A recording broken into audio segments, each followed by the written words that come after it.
안녕하세요, 이현우입니다. 미국 스포츠 전문 매체 디 애슬레틱이 최근 논란이 되고 있는 메이저리그 투수들의 파인타르 사용에 대해서 칼럼을 하나 내놨습니다. 파인타르 관련 논쟁은 저도 굉장히 흥미를 가지고 있는 분야입니다. 그래서 2017년부터 해서 이거 관련된 칼럼을 한 3번 정도 쓴 적이 있는 것 같은데요. 오늘은 디 애슬레틱의 이 칼럼을 가지고 한번 얘기를 해보려고 합니다. 다만 디 애슬레틱은 유료 매체이기 때문에 예전 영상에서 그렇듯이 전문 번역을 공개하진 못할 것 같고요. 대신에 칼럼 내용을 간단하게 요약해서 설명해 드린 다음에 그 부분을 놓고 몇 가지 얘기를 해보도록 하겠습니다. 그럼 본격적인 얘기에 들어가기에 앞서서 파인타르 논쟁이 과연 어떤 것인지에 대해서 한번 살펴보도록 하겠습니다. 메이저리그는 공인구가 바뀐 2015년부터 파인타르를 비롯한 접착성 물질을 손가락에 몰래 발라서 던지는 투수들이 늘어나고 있습니다. 파인타르란 소나무과 식물의 뿌리나 줄기를 건류해서 얻은 흑갈색의 점성이 강한 물질인데요. 이런 점성이 강한 물질을 손가락에 묻혀서 던지면 마찰력이 높아져서 공의 회전수를 획기적으로 늘릴 수 있습니다. 그리고 회전수는 구위와 매우 밀접한 관련이 있죠. 특히 포신 패스트볼의 경우에는 회전수가 많을수록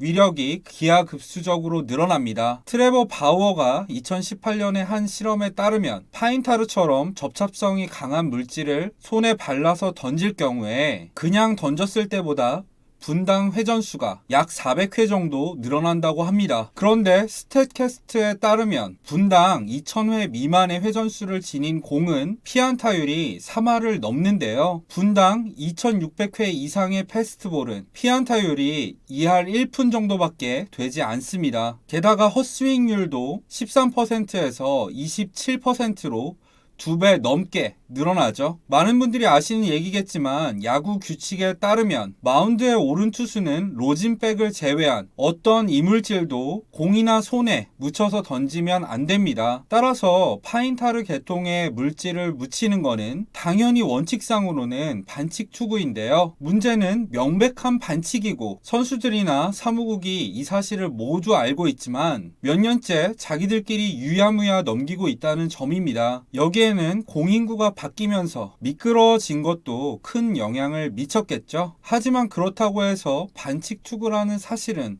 변함이 없습니다. 이런 상황에서 얼마 전 에인절스의 클럽하우스 매니저였다가 선수들에게 부정투구 물질을 건넸다는 혐의로 해고된 브라이언 하킨스 씨가 메이저리그 사무국과 에인절스를 고소했는데요. 그 과정에서 게리 콜과 벌랜더, 슈워저와 클루버 등 슈퍼스타급 투수들이 부정투구를 했다는 사실이 폭로가 되면서 미국뿐만 아니라 한국에서도 크게 화제를 모으고 있습니다. 이런 맥락에서 디 애슬레틱의 칼럼이 나왔다는 점을 알아두시고 이제부터 칼럼을 간단하게 읽어보도록 하겠습니다. 칼럼 제목은 메이저리그가 파인타르 문제를 해결하는 것은 생각보다 쉽지 않다. 그 이유는 다음과 같다입니다. 칼럼 내용을 요약해보자면 첫째, 잘 알려지지 않은 사실이지만 2019년 스프링 캠프에서 메이저리그는 KBO 리그에서 쓰는 것 같은 덜 미끄러운 공인구를 실험해봤다고 합니다. 그런데 결과는 대실패였는데요. 한 코치에 따르면 그 이유는 타자들이 완전 똥같은 공이라면서 반발을 했다고 합니다. 타자들이 반발한 것은 아마도 2가지 이유 때문이겠죠. 칼럼엔 나오지 않았지만 반발력이 낮아서 공이 덜 뻗는다고 느꼈다거나 그립이 워낙에 좋다 보니까 투수들의 그위가 급격하게 좋아졌기 때문일 겁니다. 두 번째, 예전에 나왔던 기사이긴 하지만 디 애슬레틱이 여러 소식통에서 확인한 바에 따르면 현재 메이저리그 투수들 중에서 75% 이상이 파인타르를 비롯한 접착성 물질을 투구를 할 때 사용하고 있다고 합니다. 그리고 이런 파인타르 사용 문제는 새로운 논쟁거리가 아니라 지난 몇 년간 논의되어 왔던 일이라고 하네요. 이제부터는 중요한 내용을 발췌해서 읽어보도록 하겠습니다. 셋째, 메이저리그가 파인타르 사용을 하지 못하게 하는 방법은 일면 단순해 보인다. 다른 리그에 덜 미끄러운 공인구를 채택하면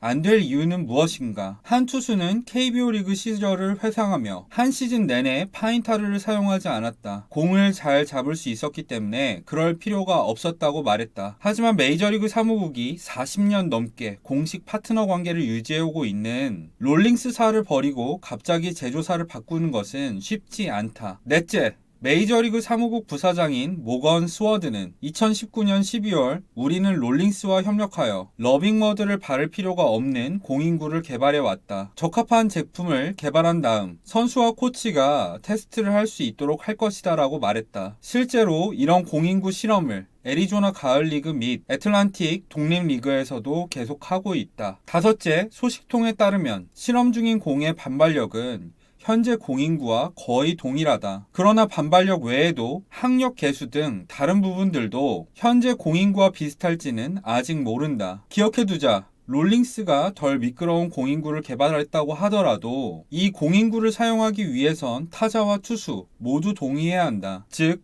공을 던지는 투수 못지않게 치는 타자의 의사도 중요하다. 이건 앞서 말씀드린 1번 부분과도 겹치는 게 있는데요. 타자들은 현재 미끄러운 공인구를 선호하는 부분도 분명히 있기 때문에 투수들의 파인타르 사용을 묵인할 만큼 공인구를 바꿀 의향이 없다는 거죠. 그리고 이건 2015년 이후 늘어난 공인구의 비거리와도 깊은 관계가 있을 것 같습니다. 여섯째, 한편 타자들도 파인타르 규정을 위반하고 있다. 여러 소식통에 따르면 일부 메이저리그 타자들은 손잡이로부터 18인치까지만 파인타르를 도포할 수 있다는 규정을 지키지 않고 훨씬 더 먼 배트에서 가장 두꺼운 부분까지 파인타르를 뿌리고 있다고 한다. 검증된 것은 아니지만 이렇게 하는 게 백스핀을 더해서 비거리가 늘어난다고 믿는 타자들이 있다. 파인타르를 사용하는 투수만큼 많진 않겠지만 이런 타자들이 있다는 점도 타자들이 투수의 편을 들어주는 이유일 수 있다. 일곱째, 디애슬레틱이 확인한 바에 따르면 최소 6개 팀이 고유의 레시피로 제조된 접착성 물질을 소속팀 투수들에게 나눠주고 있다. 그 팀들은 그것 때문에 다른 클럽에 비해 우위에 있다고 믿고 있는데 모두에게 공평한 공인구가 나온다면 그걸 허락하고 싶을까? 이 부분에 대해서 추가로 말씀을 드리자면 아까 에인절스로부터 해고된 하킨스 씨는 로진백과 파인타르를 일정한 비율로 섞어서 라이터로 녹인 다음에 그냥 파인타르보다 더 손에 짝짝 붙는 물질을 개발해서 투수들에게 나눠줬다고 합니다. 그리고 아름아름 알려진 사실이지만 스프라이트 사이다와 같은 탄산 음료를 끓여서 투명한 접착성 물질을 만든 다음에 그거를 발라서 던지는 투수들도 있다고 하네요. 이제 8번째를 읽어보겠습니다. 접착성 물질을 드러내놓고 단속하는 게 간단하지 않은 다른 이유는 사인 훔치기를 비롯한 다른 부정행위 때문에 가뜩이나 욕먹고 있는 상황에서 메이저리그의 이미지를 더 실출시킬 수 있기 때문이다. 또한 CBA 협상을 앞두고 있는 상황에서 파인타르를 사용하고 있는 투수에게 징계를 주면 선수 노조의 절반을 차지하고 있는 투수들을 화나게 할 수도 있다. 자, 이렇게 해서 8가지가 제가 추려본 디애슬레틱 칼럼의 주요 내용들인데요. 이런 이유들 때문에 메이저리그에서 파인타르 사용을 강하게 단속하거나 드러내놓고 허용하는 것은 쉽지 않다고 합니다. 물론 그럼에도 불구하고 저는 이 문제가 반드시 해결돼야 될 일이라고 생각을 하고 그런 관점에서 칼럼을 여러 개 썼지만요. 하지만 확실히 파인타르 문제는 단기간에 해결되기에 는 생각보다 복잡한 면이 숨어 있는 것도 같습니다. 구독자 여러분들은 어떻게 생각하시나요? 댓글로 많은 의견 남겨주시면 감사드리겠고요. 유익하게 보신 분들은 좋아요와 구독도 부탁드리겠습니다. 그럼 지금까지 시청해주셔서 감사합니다.